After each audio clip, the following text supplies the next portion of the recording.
This episode is powered by Pod Decks. Pod Decks are unique interview questions and episode starting prompts in the palm of your hand. So whether you're a new podcaster or existing broadcaster looking to grow your audience and have more meaningful conversations, you're going to want to check out Pod Decks. Now, if you want to get 10% off your order right now, you can go to poddecks.com and type in coupon code. What's the code? Larry21. Yes, that's the code. Check out poddecks.com. Take your podcast to the next level.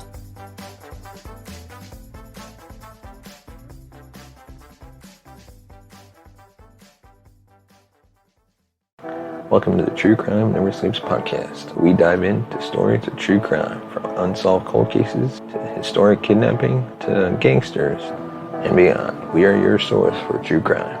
We thank you for listening. Welcome to the True Crime Never Sleeps podcast. I am your host, Larry Lease. Today on another Murder Monday, we discuss the murder of Kathy Woodhouse, killed at the dry cleaners. First, we'd like to thank our sponsor, Poddex, for sponsoring this episode. Check them out today, poddex.com, and use promo code Larry21 for 10% off your purchase. What are Poddex? Glad you asked.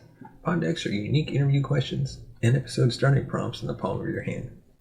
So whether you're a new podcaster or existing broadcaster looking to grow your audience, or you want to get more engagement, you want to check out poddex.com.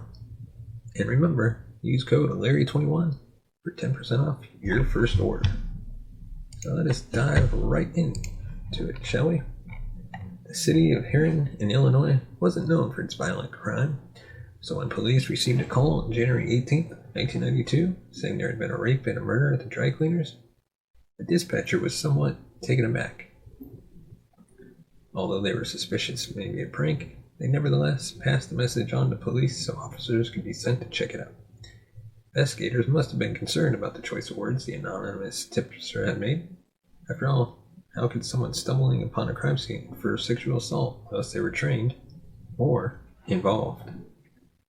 When Illinois State Police arrived at Fox's Laundry, they found it empty, with no one manning the front desk.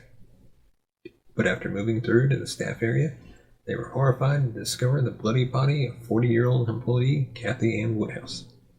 Crime scene technician Kenneth Otey would later testify that Kathy was found face down near the furnace, naked apart from a bra. There was a substantial wound to her head, and a metal mop wringer was found discarded on the floor that was consistent with the damage inflicted.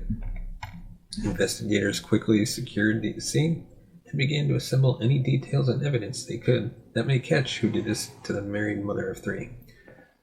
Biological material was collected from the body and a bloody handprint garnered from a plastic bag that looked like a killer had brushed against on his way out. Detectives also took fingerprints from the payphone close to the store, and outside they found part of the leg from a pair of pantyhose that could have been used by the attacker as a disguise. Unfortunately, the limited means of testing forensic evidence in the early 1990s meant technicians could only report that their suspect was a non-secretor. Furthermore, neither the fingerprints nor the handprint matched anything on record. But we soon get to two promising leads. The investigation received a boost when investigators realized there had been another customer at the dry cleaners at around the time Kathy was murdered. A woman had written a check for some items of clothing that had been collected, so police got in touch to ask her a few questions. She said she had gone into the store and found no one there, but could see her clothes on a rack in the front section. As she gathered them up and wrote the check, a man wearing a hat emerged from the staff quarters and asked if she needed any help. The woman said she was fine and thanked him before taking her dry cleaning and leaving the premises. However, detectives knew there were no other employees at Fox's working at the time and that the helpful man was likely to be the killer. They took a description and produced an e-fit that was circulated throughout Herrin in an attempt to flesh out the murderer. Meanwhile, Kathy's family had remembered something strange she had reported just a few days earlier.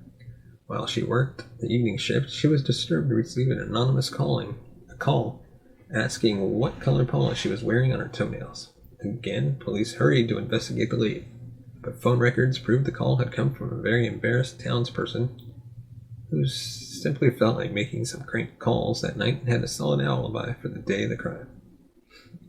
for the third lead was the charm. Frustration was beginning to build. Two apparently solid leads had not panned out when another call came in suggesting that detectives take a closer look at a man named Paul Taylor. The caller said the fast food company he worked for used foxes for their uniforms. When police called to check, they found Taylor had suddenly quit his job because he was moving back to his native Louisiana. Taylor didn't match the sketch at all and was only 20 rather than 30 to 35. Like the witness had described, but they brought him in anyway. Not only were his fingerprints a match from those taken from the crime scene, but a search of Taylor's property revealed he had a missing piece of pantyhose hidden in his bedroom. Upon questioning, Taylor confessed he had gone to the dry cleaners and saw Kathy working behind the counter. He claimed the outfit she was wearing made him decide he had to have her, and when he no longer wanted her anymore, so decided to kill her. He said his only regret was that he failed to wear gloves. Investigator and crime scene technicians for the Williamson County Sheriff's Department, Eric Fertini, later testified that Taylor was somewhat distant at times. At certain points, he almost appeared to be proud of what he had done. Taylor also revealed that the eyewitness who provided the details for the sketch had a lucky escape. He said he was in the back with Kathy when he heard someone moving around in the customer area, so he took off his disguise and went through under the pretense of being an employee. When her business proved to be simple and she didn't suspect anything, Taylor let her go. Had she heard Kathy's struggles or arrived a short time either earlier or later, Taylor would surely have murdered her too. It was only when detectives started to dig deeper into the past of Paul Taylor that they realized what type of individual they were really dealing with. According to state of Louisiana court records, Taylor had been verbally abused by his mother's new husband as a child and had begun to skip school and stay out all night at the age of 10. He was placed into foster care and went to stay at a group home called the Boys Village in Lake Charles in April 1984. There, he was assigned to the learning disabled classroom and assigned courses to help assimilate him back into mainstream school. However, 10 days before he was set to leave, Taylor displayed an outburst of bad behavior that led to a house parent questioning his readiness to leave the program. Despite this, Taylor was finally released back home at the end of June in 1985.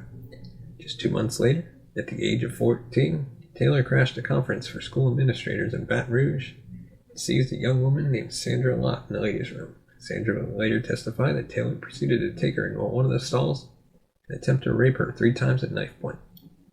When this was unsuccessful, he forced her outside in the grounds and made her strip naked.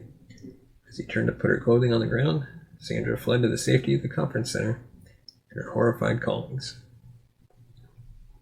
Taylor was arrested for the offense when he invaded the same ladies' room a second time just 2 weeks later, apparently in an attempt to secure another victim. He was once again locked up in a correctional facility until Christmas Eve 1991, when he was released to the custody of his mother.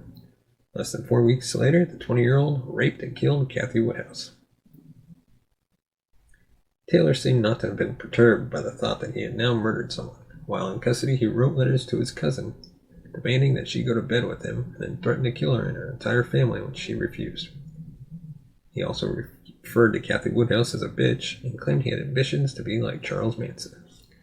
Clinical psychologist David Warsher assessed Taylor in May 1992, found that although he was affected by alcohol abuse, depression, antisocial personality disorder, and schizotypal personality disorder, he was both fit to stand trial and sane. The doctors said he believed the defendant to be extremely dangerous and lacking in conscience, and warned he would be unable to function in normal society. Paul Taylor was convicted of the murder of Kathy Woodhouse and sentenced to death. However, in a move that staggered the victim's family, Illinois Governor George Ryan made a decision in January 2003 to commute the sentences for all death row inmates in the state, including Taylor. The governor said he was concerned about human rights and insisted he did not want to see the prisoners facing the death chamber. That meant that instead, Taylor was resentenced to life in prison without parole. He has since said he will stop appealing against his conviction and instead resign himself to a life behind bars at the Illinois River Correctional Center, unless Illinois reinstates the death penalty. Meanwhile, Kathy's family will surely have been left wondering how such a dangerous individual slipped through the net of justice so many times before taking the life of their loved one. And that is all we have for this episode of True Crime Never Sleeps Podcast, Murder Monday. If you want to support the show, you can buy us a coffee at buymeacoffee.com/TCNS. Your support will help us grow the channel, the podcast, upgrade our equipment, our gear, and possibly travel to true crime scenes and record from them. We hope to do that one day, and your support will help us achieve that. Thank you for listening and watching. And as always, hit that like button, subscribe to the podcast on all major podcast platforms, including Good Pods. Check them out today. And be sure to hit that subscribe button, and we'll see you next time. You have been listening to the True Crime Never Sleeps Podcast. Thank you for listening. You can follow us on Facebook at True Crime Never Sleeps Podcast and on Twitter at True Crime NS. And follow us on Instagram at True Crime Never Sleeps. Thanks for watching. If you want to support the show, buy us a coffee at buymeacoffee.com/TCNN or become a patron at patreon.com/True Crime Never Sleeps.